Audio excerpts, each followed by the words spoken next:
नमस्कार। जसमा ऊर्जा छ ऊ जति काटिए पनि पलाइरहन्छ। तपाईका पनि कुरा काट्ने मान्छेहरू छन्? त्यसो भए खुसी हुनुहोस्।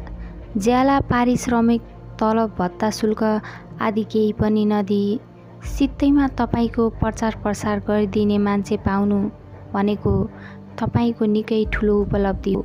यस्ता इमान्दार नोकरहरूको कदर गर्नुहोस् र उनीहरूलाई काट्न मिल्ने कुराको खुराक निरन्तर दिइरहनुहोस्। उनीहरूलाई निराश नपारिकन क्रिया गर्दै रहनुहोस् ताकि प्रतिक्रिया व्यक्त गर्दै ती सधैँ तपाईका पछि पछि आइरहन्। तिनले कहिल्यै तपाईलाई उछिन्ने छैनन् किनकि अगाडि बसेर कुरा काट्नै सकिँदैन।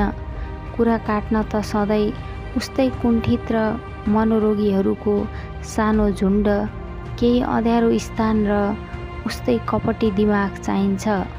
जानी जानी तिनीहरूलाई त्यस्तो वातावरण दिइराख्नुहोस्। तपाईको खुट्टा तान्न थालेका छन्? त्यसो भए तपाईँ झन खुसी हुनुहोस् किनकि बल्ल तपाईका खुट्टा त्यसको टाउको माथि पुगेछन्।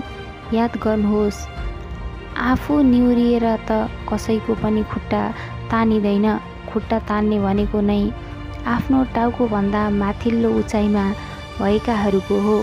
कसैले खुट्टा तान्नु भनेकै अब बल्ल तपाईँ अरूको नजरमा पर्न थाल्नुभएछ भन्ने कुराको द्योतक हो। दङ्ग पर्नुहोस्, तपाईको पहिचान कायम हुन थालेछ। तपाईको उपस्थितिले अरू कसैलाई पोल्न थाल्नु भनेको त्यसको भन्दा तपाईको तेज पर्खर र सिर्जना अब्बल हुँदै जानु हो। मनमा कपट राख्नेहरूले अरूलाई अकारण दुःख दिन पनि सक्छन्। भ्रामक कुरा गरेर केही समय अल्मल्याउन पनि सक्छन्, तर सबैलाई सधैँ दबाएर निकम्मा देखाउन सक्दैनन्।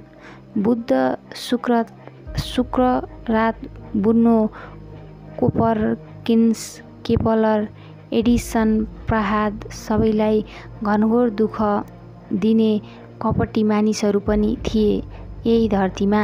तर के सधैँका लागि सत्य दबियो त?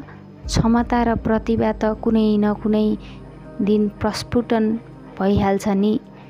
परपीडकहरूको मैलो हत्केलाले कहाँ सधैँ सूर्यलाई छेक्न सक्छ र? जलनको रापले कहीँ पनि उज्यालो दिँदैन र मनको उज्यालो कसैले छेकेर पनि छेकिँदैन। कसैले कसैको कुरा काट्दैमा वा खुट्टा तान्दैमा कसैको पनि क्षमता कहाँ मर्छ र? ढुक्क हुनुहोस्, तपाईको प्रतिस्पर्धा तपाईँ बाहेक अरू कसैसँग पनि छैन र हुन पनि सक्दैन।